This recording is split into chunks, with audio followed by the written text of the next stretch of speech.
So I got very excited when Ina asked me to give this lecture because she said to me, I want you to do Raw Food 202. So a lot of my lectures are for pet parents. She said this is a different level of education. We've got veterinarians, we've got people who have been feeding raw for 30 years, so you need to step it up, which I got very excited about. So those of you that have listened to my talks before, you probably are aware I cram about 6 hours of information into 45 minutes. I'm going to talk very, very quickly. The more I put slides together, the more slides I got. I have 56 slides to give you in 45 minutes with a tremendous amount of information, way too much information. So if you're on overload, don't panic. And you know what I just realized? Facebook Live people, probably a lot of newbies tuning in. This information will be overwhelming too, but don't panic. That's why we have beautiful upscale privately owned pet boutiques that are there to partner with you. So the information I'm going to give you is 202. Don't panic, Facebook people. If you are brand new to the fresh feeding community, what I'm talking about could be way over your head. Don't let it dissuade you. I hope my goal is really to empower everyone to make the best decisions for the foods that they can afford to feed to their dog or cat. That is my goal. And some people out of 14 meals a week can only afford to feed 2 fresh food meals. That's better than none. Some people can only afford to put a tablespoon of fresh food in and take a tablespoon of processed or kibble food out. Great place to start. So wherever you are, that's where you're at. But what I want to empower everyone to do is to learn as much as they can, because when we know better, we do better.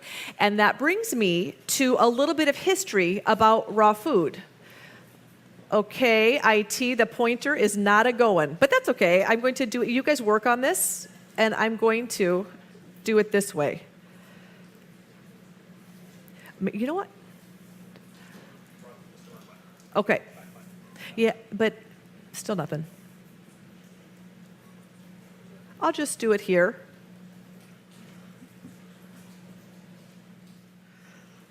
Yeah, I'll use that one.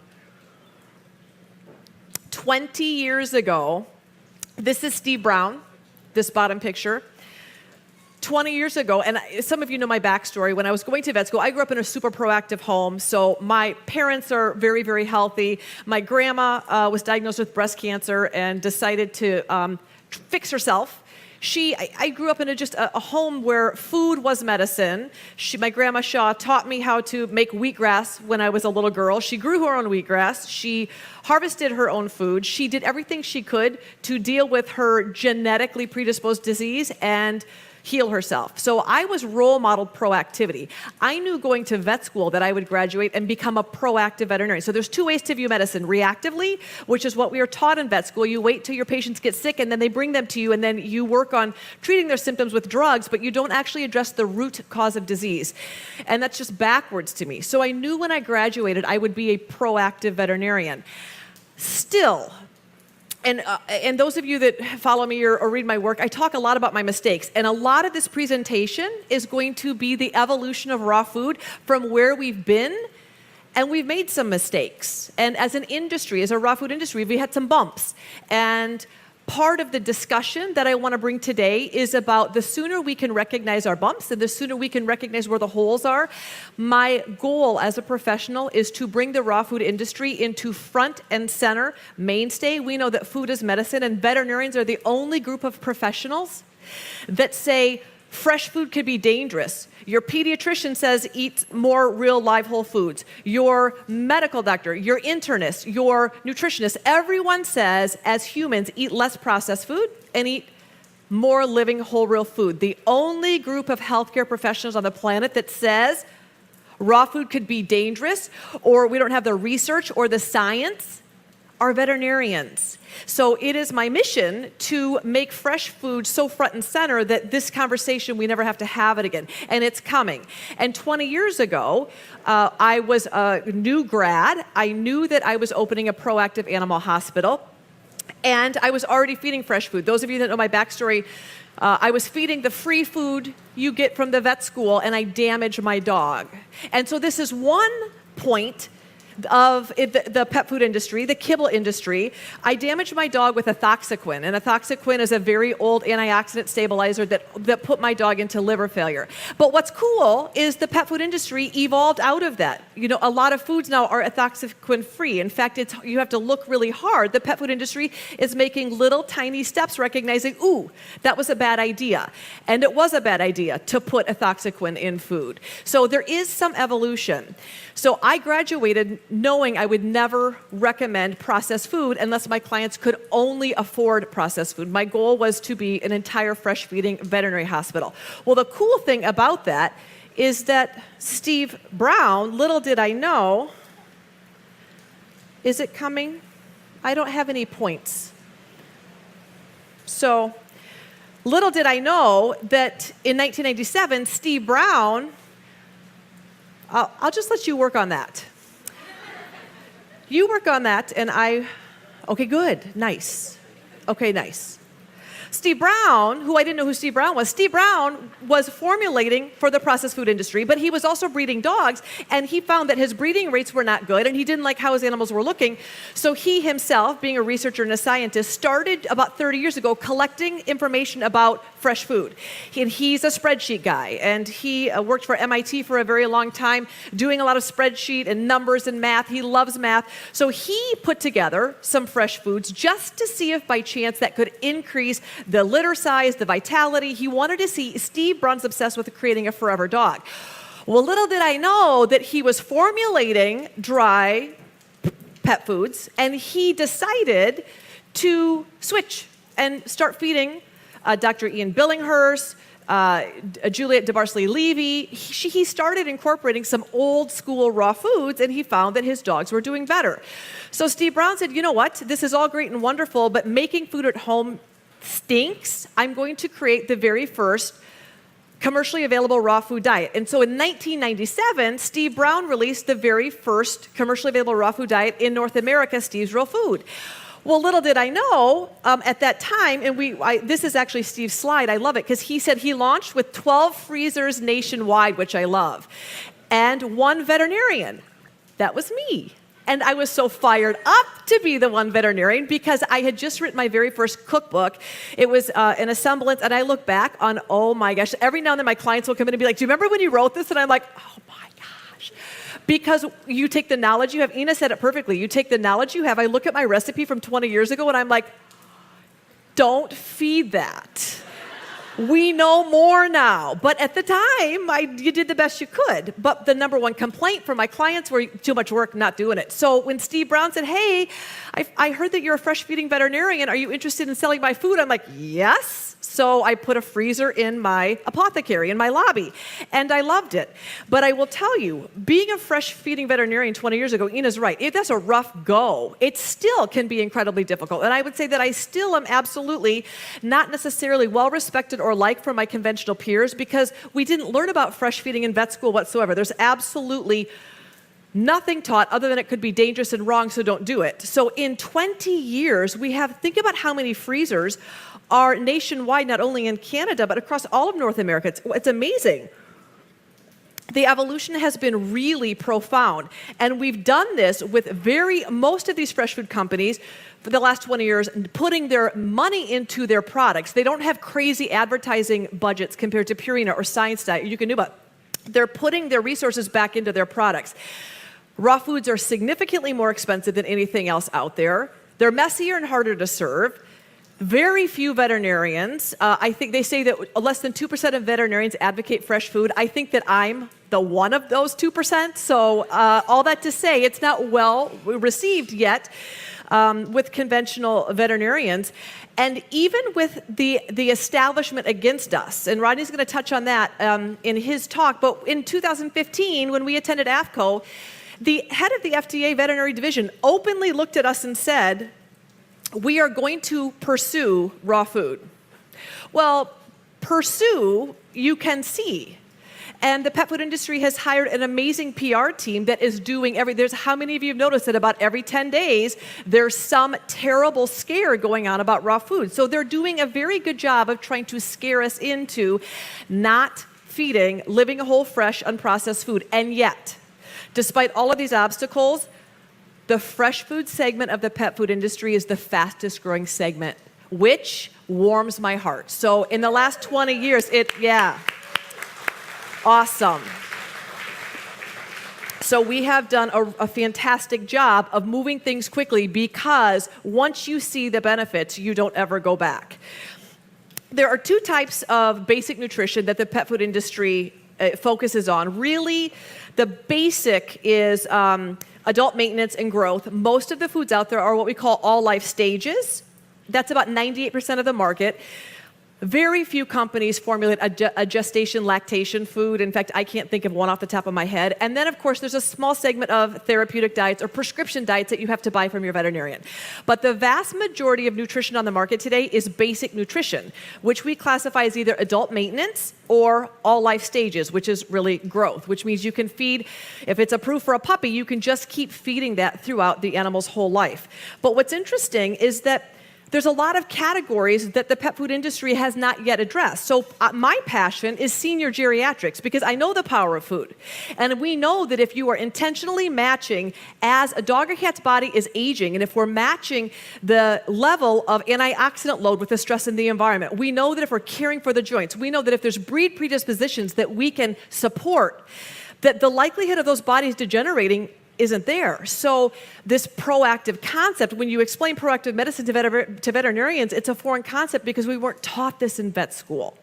So I'm very excited about the raw food industry moving into senior geriatrics preventive.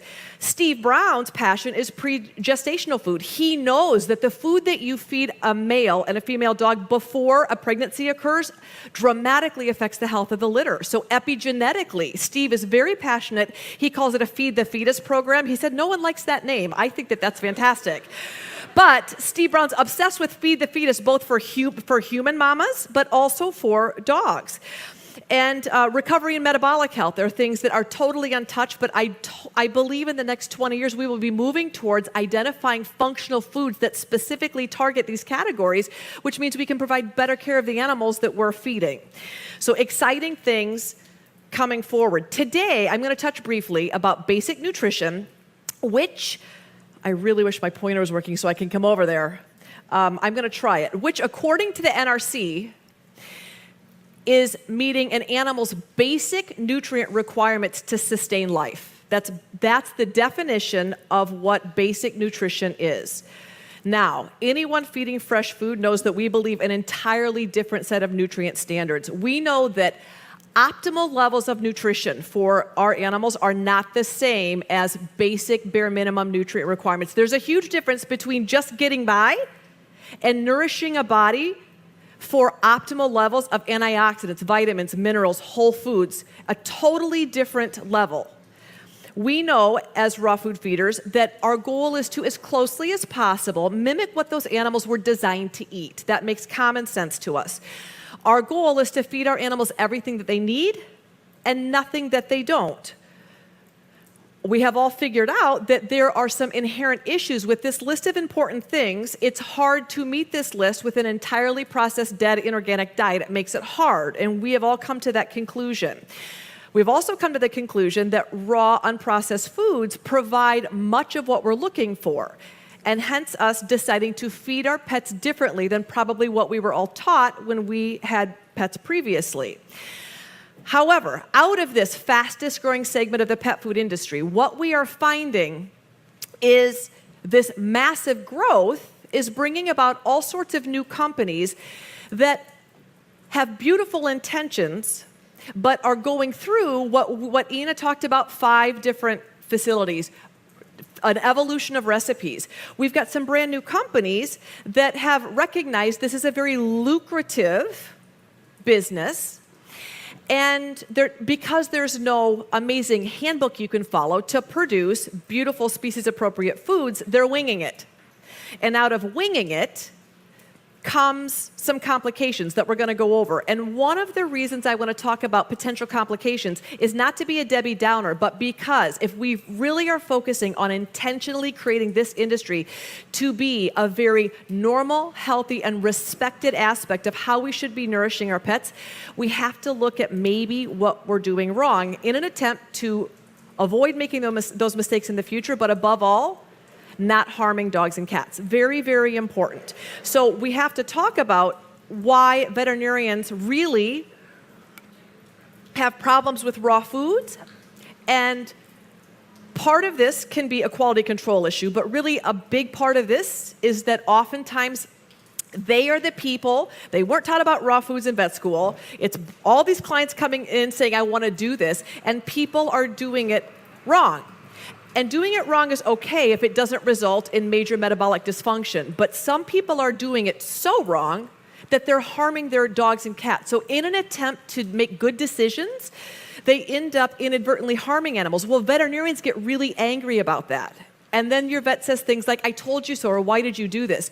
So what our goal is to prevent that from happening through making sure that our clients have enough knowledge in their back pocket that they know and they're confident about the decisions that they're making. That's our goal as suppliers, as retailers, as pet parents, as veterinarians. Our goal is to make sure that we're doing all we can to educate people who are going to feed this food so that it gives conventional veterinarians nothing to argue or be frustrated about. Really, really important. So there are lots of different types of homemade raw food diets. So there's ancestral diets, there's what we call 80-10-10, which is 80% meat, 10% organ, 10% bone. There's prey model, there's barf, all of these different types of feedings. For commercial diets, there are diets that are using whole raw foods to balance those trace mineral requirements. We're going to give you some examples. Those are very expensive foods because whole food nutrition is just darn right expensive. Those of you that eat organic, that are focusing on intentionally creating health in your bodies, it's a whole lot cheaper to go through that dollar menu at the drive-thru, way cheaper than buying organic, fresh living whole foods at your local grocer. Much cheaper to nourish our pets poorly and cheaply than what we're all doing in terms of making a vested commitment to assuring that we are feeding pets in a way that we know is sound. So along with that comes companies that are producing unbalanced diets. And we're going to talk about balance in a minute because it's a hot button topic. It is a really hot button topic. And it's very confusing. So Rodney made this graph, and I love it because it's an old graph, and actually there's more sticky notes being added in. What it says is and I can't even see it, but what it says is, this is my brain, start here. Feeding fresh is easy. Well, this is a 2-year-old sticky note. There's actually 15 more sticky notes. So feeding fresh, you have the option of buying a commercially available raw food diet. You have an option of making your own. It could be cooked. It could include grains. It could be novel protein. It could be gently cooked. It could be balanced with whole foods. It could be balanced with synthetics. It could be not balanced at all. So when you're given these options, it can end up being totally overwhelming looking at all of the choices for a first-time person that maybe has recognized, I know I don't want to feed what I've been feeding before, but how do I sort through this? It's overwhelming. It's a lot. So what I would tell you is, we typically recommend starting with, before there was AAFCO and before there were board-certified veterinary nutritionists, we had what we call the ancestral diet. And Steve Brown has written books on the ancestral diet, and this is where he started when he wanted to see, we know that every species has a natural diet. So evolutionary diet of a hummingbird is nectar. The ancestral diet of wolves is catching and killing prey. Wolves are also scavengers. And Canis lupus familiaris, the familiar wolf, is a subspecies that branched off from Canis lupus. It's up for arguments, but about 33,000 years ago, Canis lupus familiaris branched off as a subspecies from Canis lupus, the gray wolf. And we have been co-evolving with the familiar wolf ever since. When we look at those eating habits, we know that there's a tremendous amount of variety. There's a lot of seasonal variability. We know that dogs and cats ate fresh living whole foods, but certainly not clean. There was nothing sterile. When a barn, even to this day, when you watch a barn kitty hunt a mouse, he's not removing the GI tract and making fillet the head, and he just eats it, all of it. And animals are equipped to handle the pathogen load in those foods. We know that the average mouse and rabbit are about 80% moisture or water, so it's a water-dense food is an animal's species-appropriate diet. Dogs and cats had to move their bodies. It wasn't served on a small platter at 6 o'clock in the morning, at 6 o'clock at night. Animals had to exert all of their senses when they would catch and kill prey. They're using their vision. You're exerting themselves. They were running. They didn't catch the rabbit every single time that they tried. So there was an entire process that happened with ancestral diets that now are not happening with dogs and cats. So ultimately speaking, what we know, and my undergrad degree as a wildlife biologist is absolutely true, in me identifying that the staple of a carnivorous animal's diet is carrying on other animals, fruits and grasses. And I know this because I've spent time evaluating the stomach contents of wolves and scat contents of wolves, and we know that they eat almost anything. In fact, Steve Brown says in his book, Unlocking the Canine Ancestral Diet, that the ancestral diet of dogs were whole prey, fruits, grasses, eggs, nuts, and anything that could even remotely be considered food. Dead animals, bloated animals, poo. Dogs eat a little bit of everything. And they eat a tremendous diversity of nutrients, which means they're eating whatever they can come across and scavenge. So there's a lot of diversity. So when we think about creating a standard, a nutritional standard based on the ancestral diet, what would that look like? Well, it would be high protein. It would be moderate fat, low carbohydrate. There would be a lot of moisture. There'd be a lot of fluid in the diet. We're basically emulating a mouse for a kitty and a rabbit for a dog. What does that look like?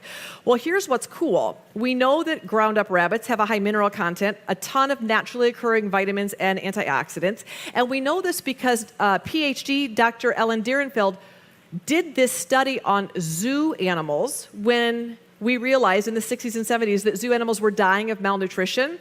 They spent a tremendous amount of energy grinding up moles and voles, adult moles, different species of voles. They analyzed whole food, and we have that information available. When Steve Brown found that out, he started putting all of this information into his now 6,000-page spreadsheet. And what he found is that a ground-up rabbit, in terms of macronutrients, looks nothing like what we are feeding our dogs today. Nothing. It looks like an entirely different set of nutrients because it is. So when he realized this is what we should be feeding dogs and cats, and this is what we are feeding dogs and cats, not only did he make the first commercially available raw food diet, he has spent his career. He stopped formulating processed dry food. When he released Steve's Real Food, of course, he was totally shunned from every manufacturer that was producing processed diets and everyone said to him, your career is done. And you know what he said? My career is just getting started, because I recognize that we cannot sustain viability, health, and wellness feeding these foods. I am going to completely change how I'm formulating, and I'm going to formulate ancestral diets, and that's exactly what he's done. So we're all very thankful for Steve, because this is the basis of how he formulates. We know that two-time Nobel Prize winning scientist, Dr. Linus Pauling, says nearly all chronic diseases occurring in a mammal's body can be traced to a nutritional deficiency. And what I will tell you is I firmly believe that this is going on in dogs and cats in North America at an epidemic level. But because we are not taught as veterinarians how to identify nutritional deficiencies, we assume, and I'm going to go over a ton of them in a few minutes, you're going to start connecting the dots and say, oh, we have no idea, because nutrition is never a crisis. We don't correlate chronic nutritional deficiencies with what we see day in and day out with our pets. So when we look at what animals used to eat, that's the brown column, versus what AFCO minimums are now, that center percentage is the amount of nutrients less in a current AFCO nutritionally complete and balanced diet as compared with what dogs ate 50 years ago. And if you look, let's just look at the vitamin E, the very last one. Dogs are consuming 50% less vitamin E than they were 50 years ago. And you think, well, what's the big deal? We're going to go over quickly what happens to the body when it doesn't get the vitamin E that it needs.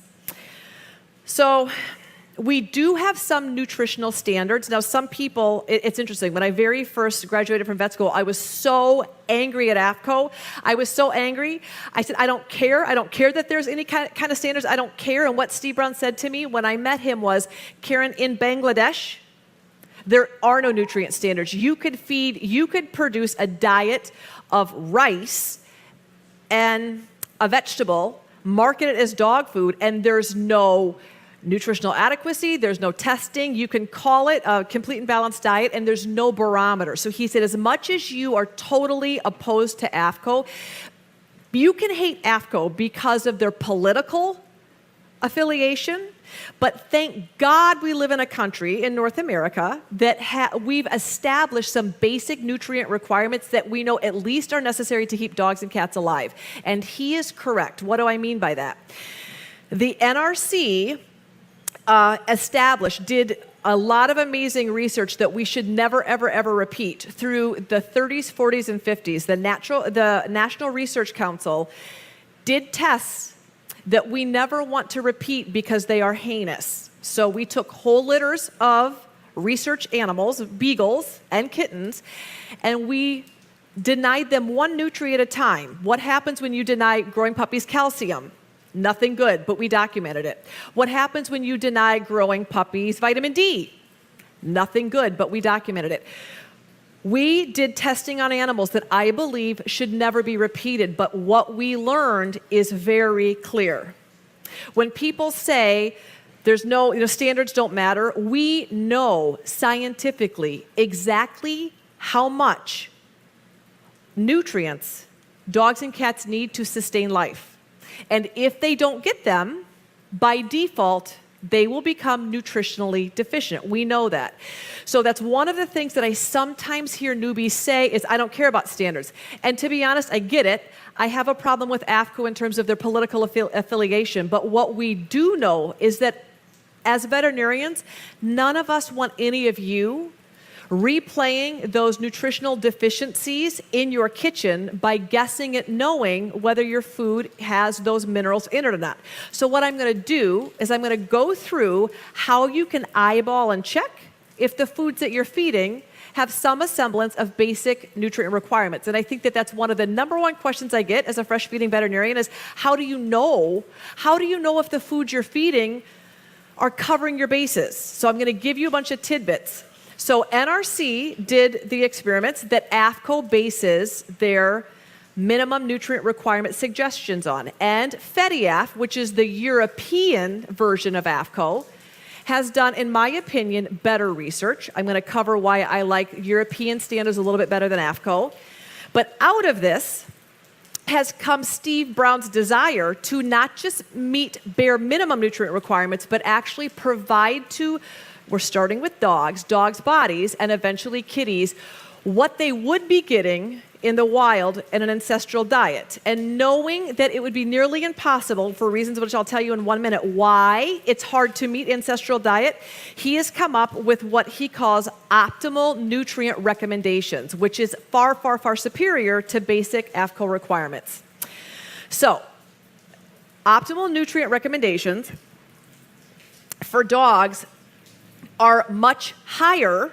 It's a standard, it's a brand new standard that we are trying to encourage formulators or companies to use because we know it provides much more targeted nutrition that emulates or mimics an animal's ancestral diet. So the levels are much higher. They mimic what animals would have been eating 50 years ago.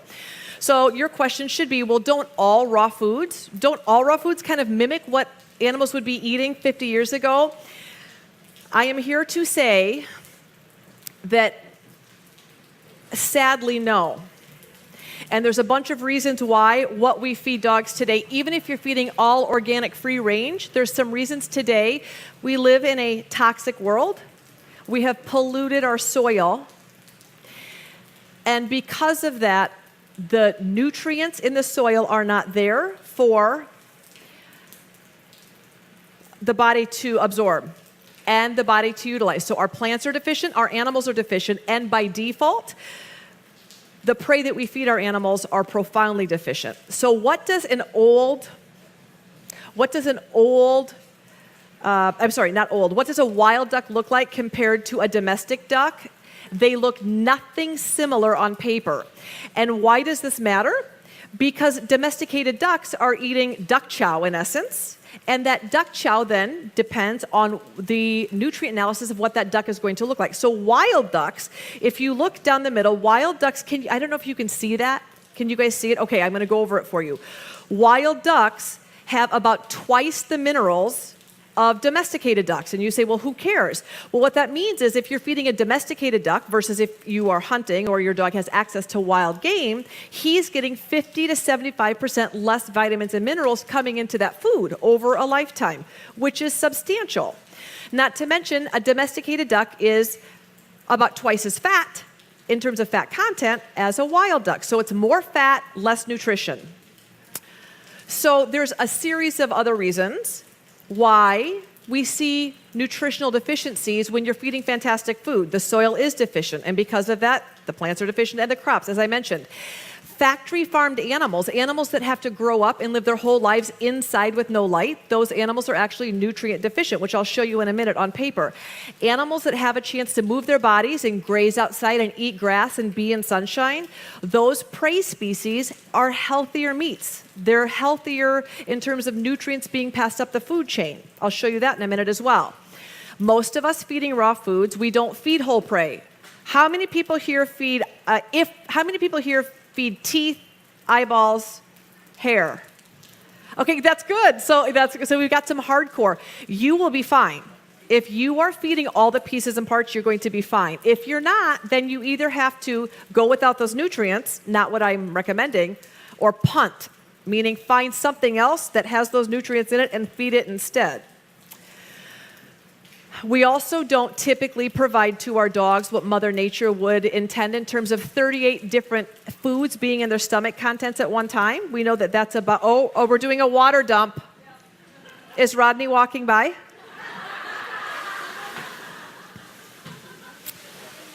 Nice, nice, nice.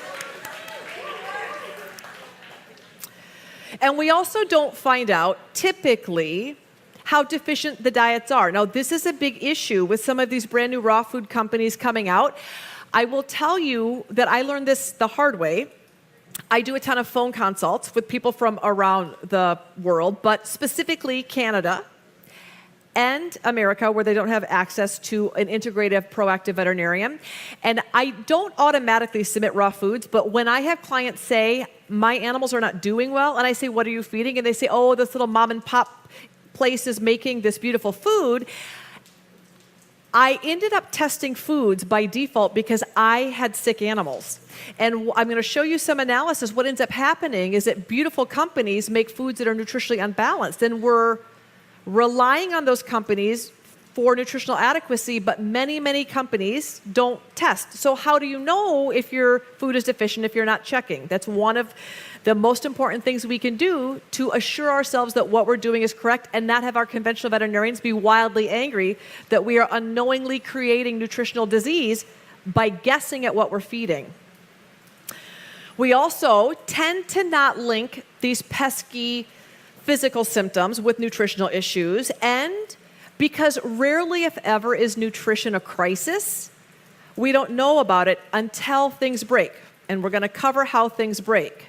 So there are some pitfalls, there are some downfalls of raw foods, and in my opinion, the sooner we can identify them as an industry, as a fresh feeding industry, we can make ourselves bulletproof by identifying where the problems are and fixing them. And that's what I want to do.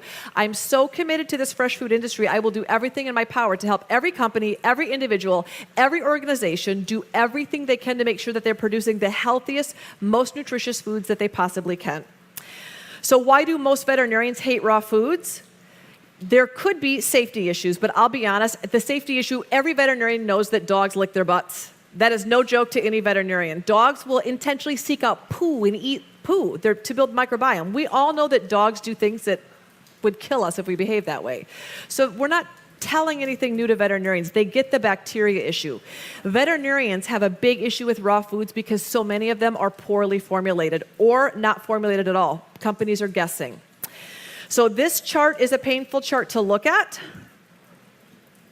but it's where we're at.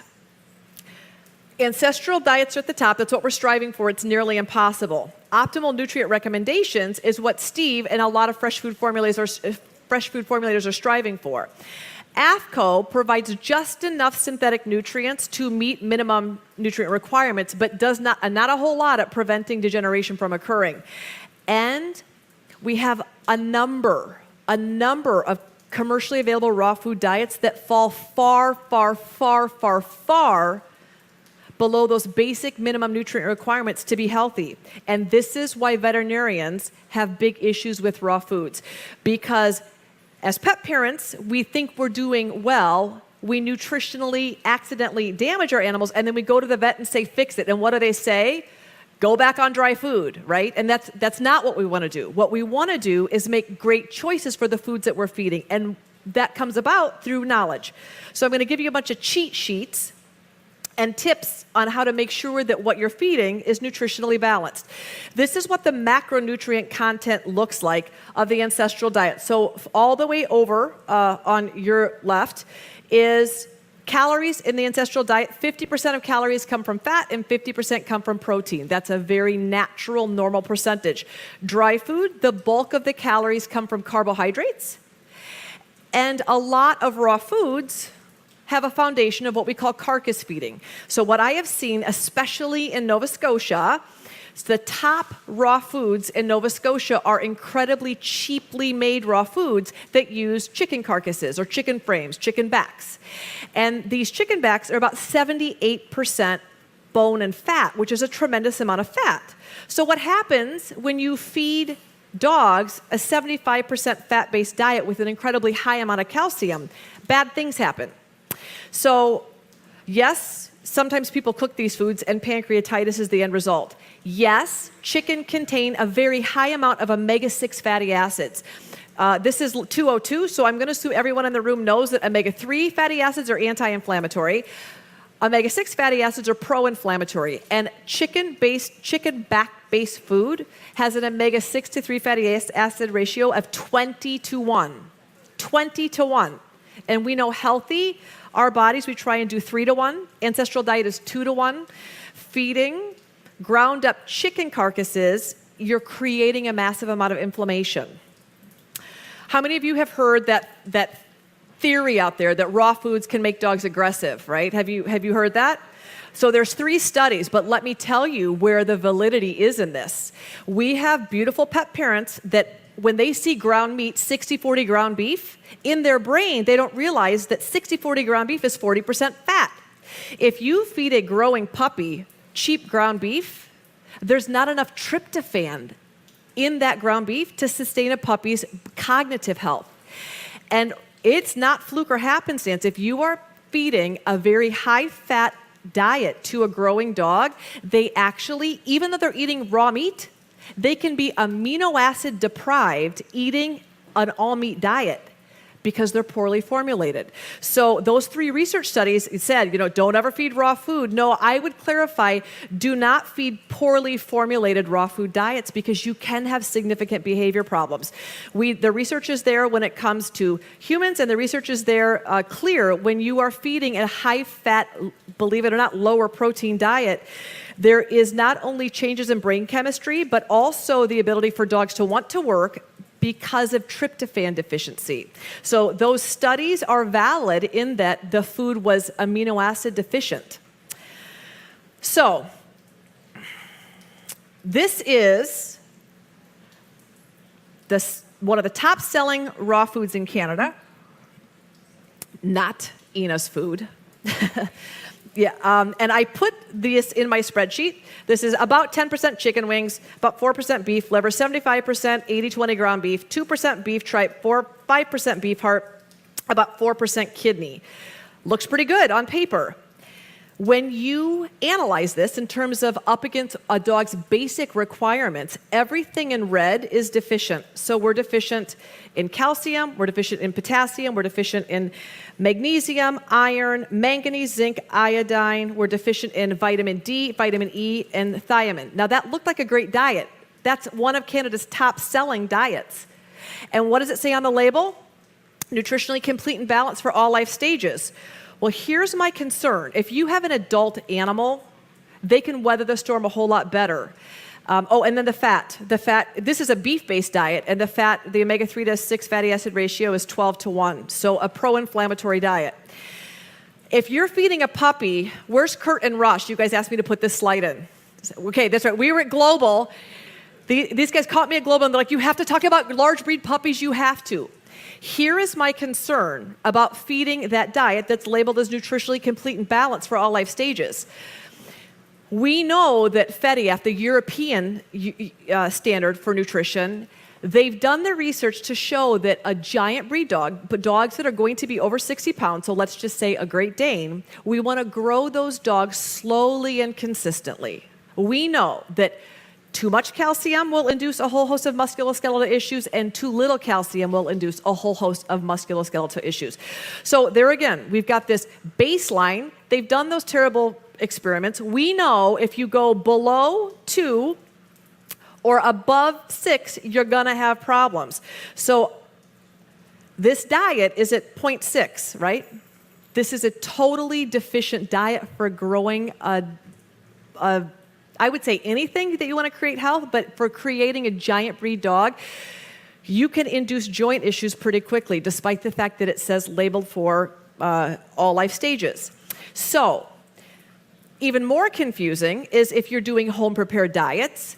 When you see a recipe that says add a teaspoon of calcium, a lot of people don't realize that the amount of calcium in bone meal or eggshell or oyster powder is variable.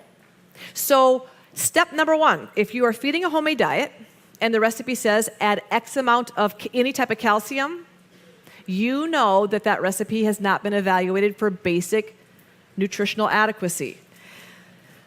Point number 1, when it comes to balancing micronutrients, here are your tips and tricks for how you're going to know that the food that you're feeding is in the ballpark of making sure you're meeting bare minimum nutrient requirements.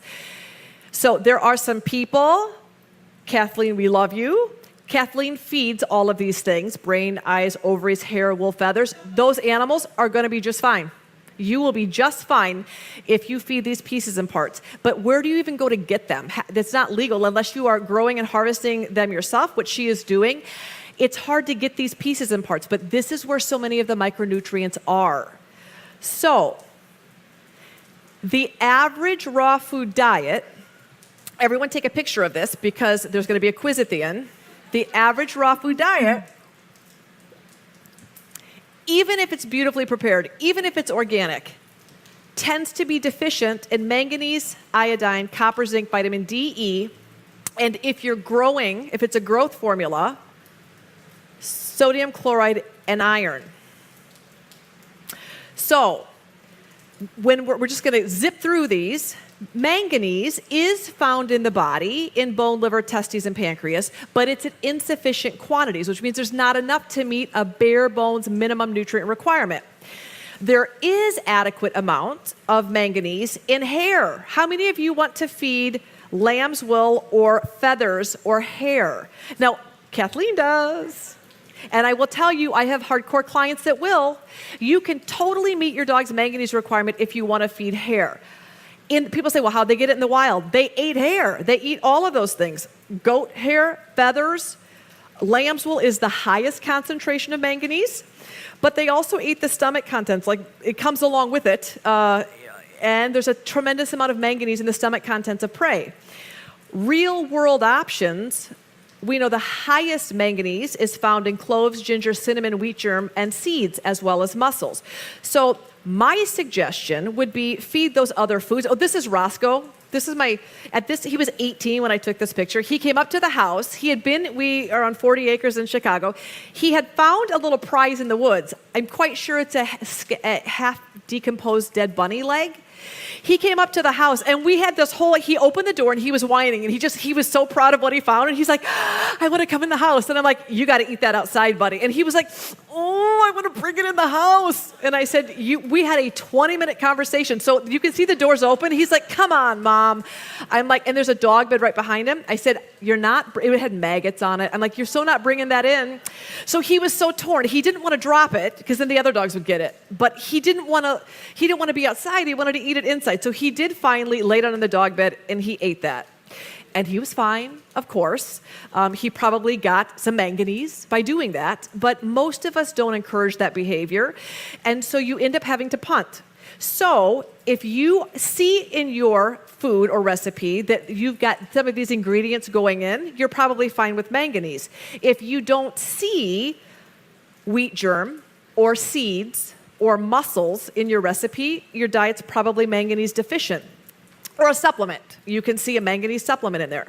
So what does a manganese deficiency manifest as? Well, blood clotting, sex hormone issues, connective tissue, a bunch of things. But I was taught in vet school that the number one soft tissue injury dogs get are torn ACLs, and it's epidemic, and it is epidemic.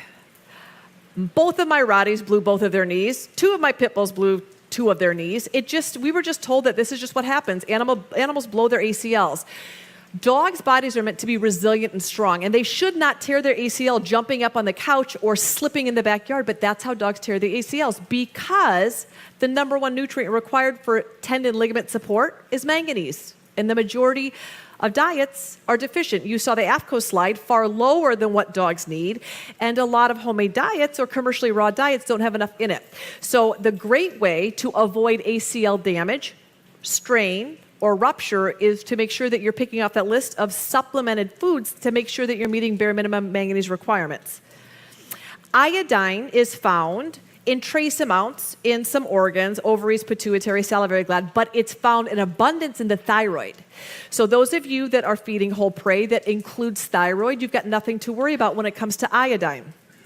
If you're not, like me, you have to punt, and you would punt by looking at your recipe and seeing other sources of iodine. The richest source of iodine that's not coming from thyroid tissue is kelp. Now there's a little asterisk there because kelp actually, I just learned this a couple of years ago, some kelp has no measurable iodine. So if you are going to supplement your dog's body with a source of kelp thinking that you're going to give iodine, you want to make sure that you look and make sure that there's some iodine in it. I didn't know that.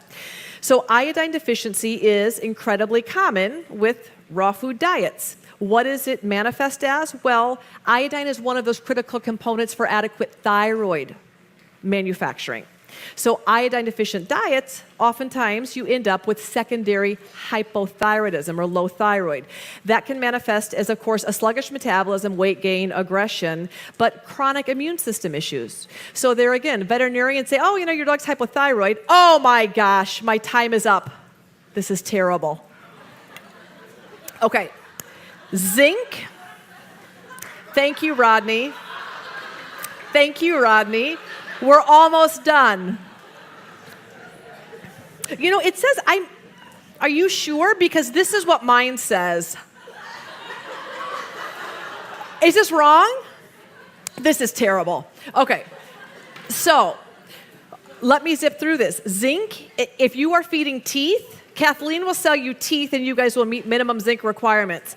If you are not using teeth, chances are you probably, or not feeding red rodent hair, chances are you probably are zinc deficient unless the food says added zinc or you're feeding oysters. So if you're doing a homemade diet, you need to be thinking about adding in the richest source of zinc, which would be oysters or a supplement because zinc is probably deficient.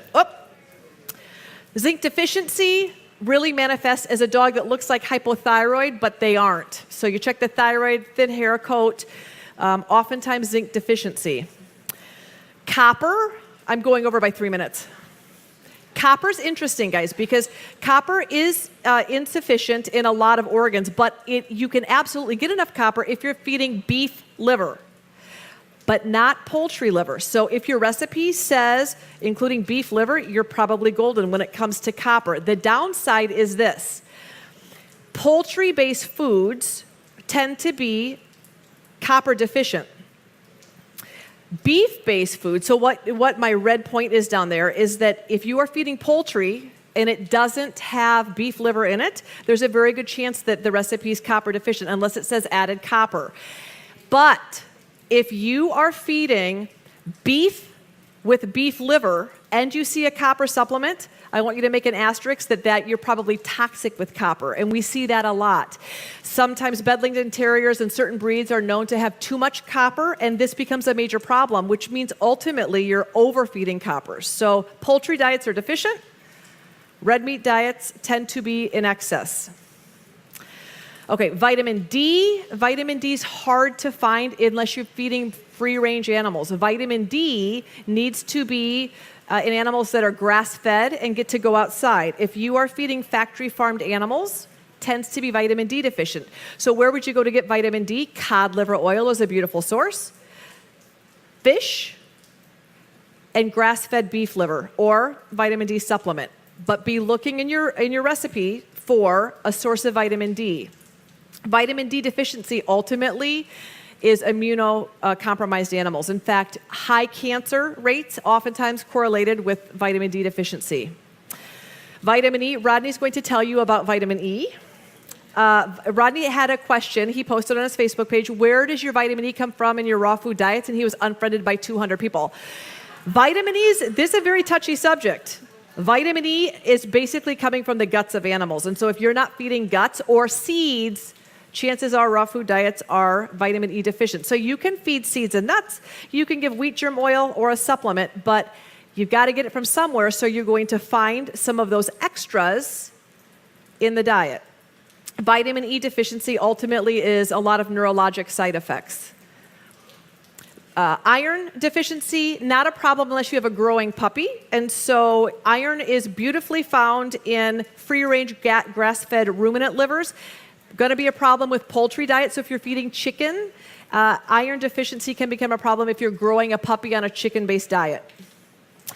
Obviously, iron deficiency manifested as anemia. Potassium's really only found in veggies, so if you're not feeding veggies, you're going to want to supplement with a potassium supplement. Potassium in the wild will be found in blood, and if you're feeding an adequate amount of blood, nothing to worry about. But if you are not doing blood, by default, you have to do veggies. If you're not doing veggies, the diet's potassium deficient. And potassium deficiency typically has musculoskeletal-related issues. Selenium is beautifully found in any species of kidney. So if you're feeding kidney, you've met your selenium requirements. If you're not feeding kidney, you need to be looking in the recipe for Brazil nut, oysters, or mushrooms, which are the highest sources of selenium, or selenium supplementation. Selenium deficiencies manifested as skin and coat issues as well. And the B vitamins, thiamine B1 and folate, both manifested as deficiencies if you're not feeding veggies. And there's a whole trend out there to not feed any veggies, and that's not a problem, but then you have to supplement in some source of vitamin B1 and B9 because it will be deficient if you're not feeding veg. So veggies are something that Rodney's going to talk about, right? Because there's a whole train of thought out there that you should not feed veg, and Rodney has put together a beautiful presentation about why you should feed veggies. So, this is one of the analysis that I submitted for a Canadian raw food that was labeled as complete and balanced, and this is going to be hard. I didn't know that the screen was going to be so little. I'll tell you that when my client had 3 dogs that became very, very sick, she said to me, I think it's the food. I said, well, let's submit it. And the food was labeled as being nutritionally complete and balanced, but was deficient in copper, manganese, potassium, magnesium, zinc, iodine, vitamin A, D, and E. So with some of those tools, and we can make this available maybe on Ina's website, with some of these tools that you have for being able to look and identify where some of these trace minerals come from, you would be able to identify just by looking at a recipe, yes, the food is balanced, or no, the food is not balanced, because you now know what you need to be looking for to fill in those gaps. One last word of advice when it comes to formulating raw foods. A lot of raw foods have been formulated on a dry matter basis, which is incorrect. And we know that we have to formulate foods on a caloric basis. So this is a raw food formulated on a dry matter basis. Nothing is in red. Everything looks to be beautiful. When it's formulated on a caloric basis, you can see that the nutrient deficiencies come about. So that's where knowing who's formulating your food is really important so that they're doing it correctly.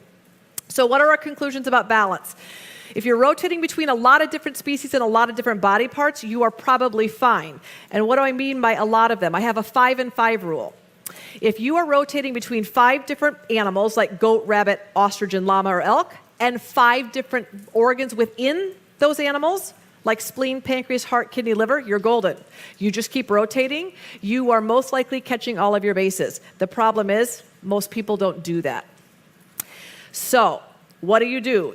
You're going to evaluate your recipe or label, whether you're doing homemade or commercially available, with a list that you all took a picture of, because you have now some of those tidbits necessary to be able to say, I see a source of iodine, or I don't see a source of iodine. So you're capable to evaluate diets by eyeballing it and knowing it's something you would feed long-term or a food that you would not feed. If you are going to feed one diet for the animal's whole life, you have no choice but to make sure it's nutritionally adequate. Very, very important. And you can ask your manufacturer to send you their nutritional analysis, and transparent companies are more than happy to do that. So, take-home messages: nutritional deficiencies are never a crisis. A lot of pet parents don't know enough to ask questions about what they should be feeding. So by default, I believe manufacturers have an ethical responsibility to assure that their foods are nutritionally complete and balanced, or to openly disclose that they're not. And that's one of the things I love about Ina, is that she's more than happy to show you, we analyze the food, this is how it's nutritionally complete. She's proud of the product she's making, as she should be, because they're nutritionally complete and balanced, and she has no problem showing you that. Some companies are not disclosing their recipes, and we end up with very angry veterinarians and very sick pets. So in Ina's situation, part of the reason that I love what she's doing is that she's actually analyzing her raw materials, her meats, and then she's formulating around whatever deficiencies are in there. So you have a customized diet to be able to know that she's spot on when it comes to those trace minerals that are so vitally important for long-term health and well-being. So to sum it up, Becker, just so you know, I'm still going off this one. I want you to trust your company and know your recipes. What? Well, now we're ready for Q&A.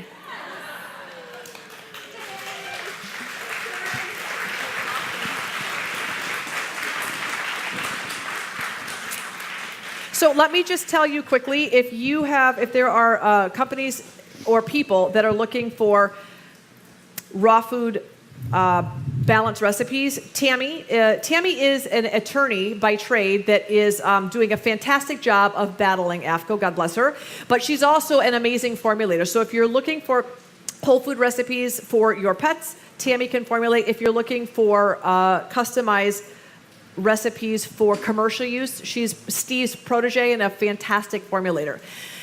If you are looking to help contribute to the raw food movement, one of the things I will tell you is that we just got back from Global, and I had one of the top dry food kibble manufacturers in the world approach me and say, you know the problem with raw food and your mission, Dr. Becker? You're little 4% of the corner feeding raw foods. You're so busy arguing and complaining and fighting with each other that you'll never move forward, because this company is fighting with this company, and some people use this and some people don't use this. You're so wrapped up in fighting with each other that the entire fresh food movement can't move forward. And I do believe that.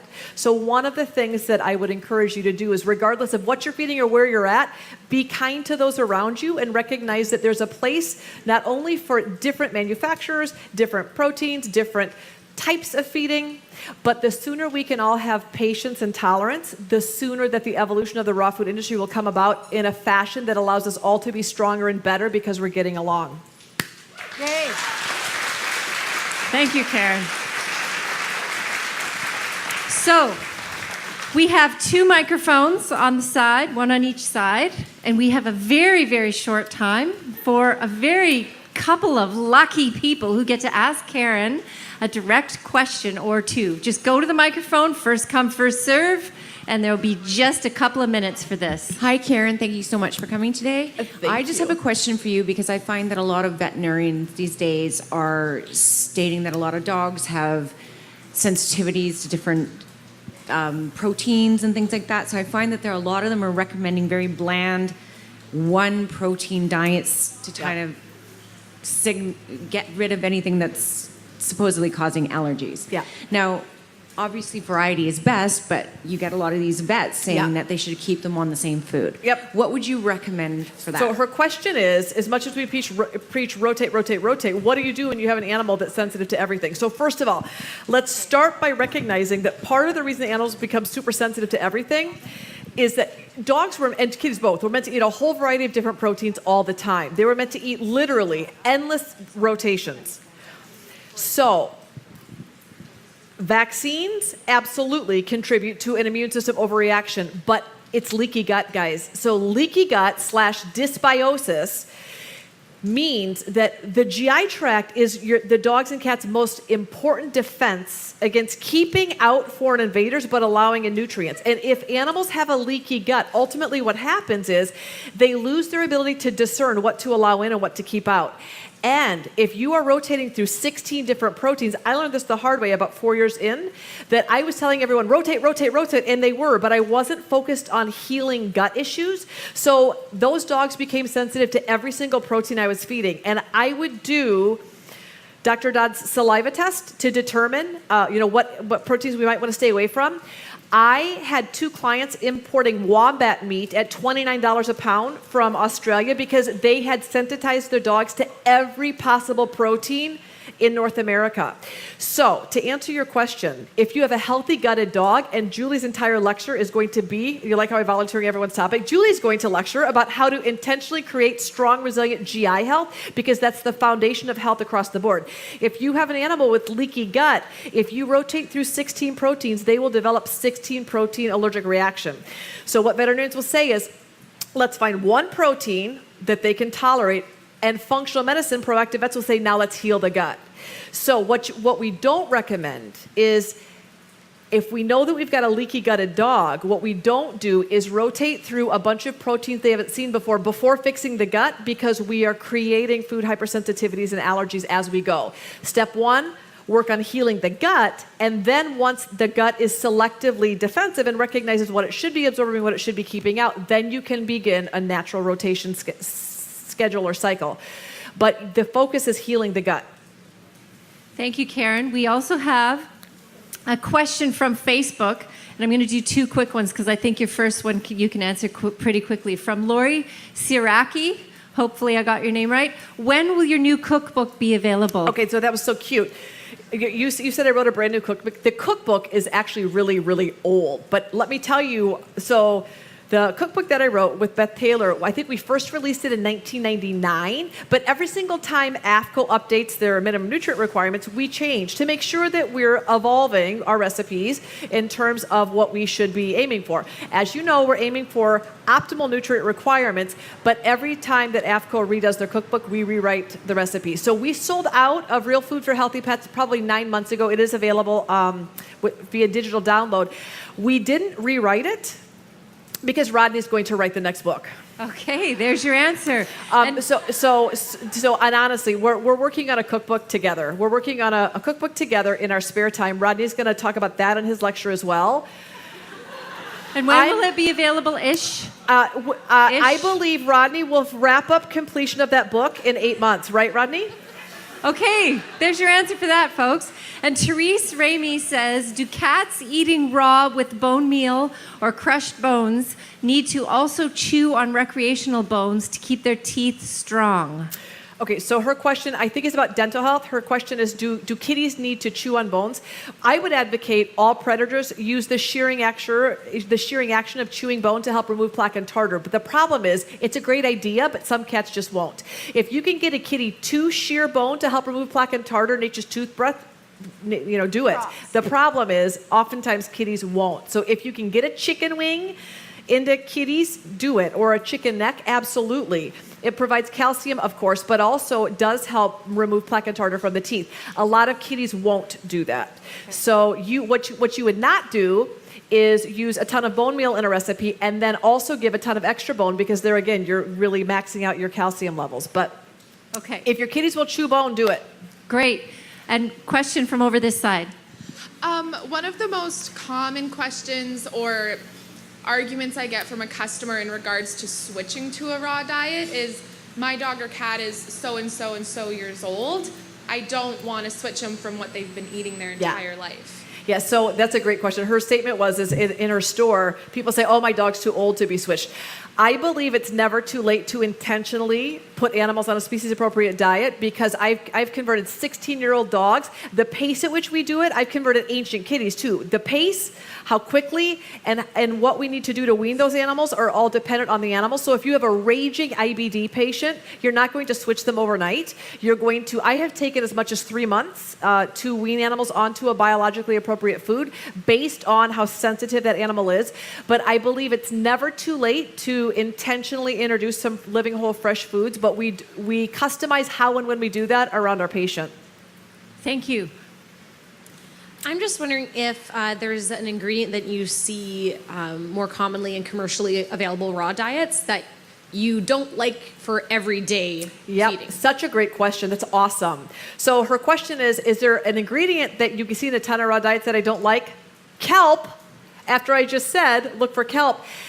Most raw food manufacturers have identified that raw foods have an iodine deficiency. So that was so close. That was so close. So we have identified that you need to be adding a source of iodine or the food's not complete. So every raw food manufacturer uses kelp. And kelp is beautiful, but I have seen kelp hypersensitivities. So I'm not a huge fan of just kelp. If you can feed, the richest sources of iodines come from the sea. So if you can feed other types of sea-derived vegetables for iodine, that would be better because I have seen a lot of animals sensitized to kelp. Thank you. I've had one question over and over from customers and even told by vets why they don't want people feeding raw, is they believe that the dogs will get salmonella, and E. coli from them. Is this true that they can't get it? I'm sorry, what was the last part of that? Can they get it or Yeah, can so, they not? so her question is Salmonella, E. coli, Listeria are all potentially pathogenic bacteria. That means that if the GI tract is compromised, can dogs and cats get salmonella? Of course. But let's back up and have a really brief conversation. There are pathogenic strains of salmonella and there are non-pathogenic strains. And what we know is that even dry-fed dogs, up to 30% of dry-fed dogs naturally harbor salmonella in their GI tract. It's a normal inhabitant of their GI tract. So I find it interesting because when veterinarians say, oh, the animal broke with salmonella, well, how do you know? First of all, you want to culture and make sure that it's a pathogenic strain because a lot of dogs and cats naturally harbor salmonella as a part of their normal flora, just like E. coli. It's just there naturally. It's when there could be potentially pathogenic strains that animals are exposed to, and if their gut defenses are not good, where you could have an opportunity for an infection to get started. Usually what that means is they're eating something that has a very high load of this potentially pathogenic bacteria combined with a weakened immune system and poor gut defenses. So for instance, some people say, do you ever recommend foods that have been HPP'd or sterile raw food? If you have a Labrador that just ate a tennis ball and we have to cut a chunk of his GI tract out, it's called an intestinal anastomosis. We cut out that chunk and we suture the guts back together. For that week that he's got sutures in his GI tract, that's a good time for cooked food or sterile raw because he's got a wound in his GI tract that's healing. If we have oncologists refer clients to me and the oncologist says, I do not want my patient on chemotherapy eating raw food, I'll say, how about sterile raw? And you know what most veterinarians say, what do you mean? I had no idea raw could be sterile. And so a lot of veterinarians don't know that 50% of raw out there in some shape or form have had something done to help manage potentially pathogenic bacteria. So if we have an animal that has a white count of 1, so they're immunosuppressed, their immune system isn't turned on, gently cooking raw food or feeding a sterile raw might be indicated. Now, I will base that on what the overall white blood cell count shows. If the white blood cell count is normal, IgG, IgM, and IgA, your dog's or cat's immunoglobulins are fine, there's not a reason to ever feed a sterile food because the immune system is up and working. But when I work with other veterinarians that are very nervous about raw food, like oncologists, where the animal's going through chemotherapy and we've immunosuppressed them, that's a good time, rather than put them on kibble, that's a good time to switch to sterile raw or gently cook the food.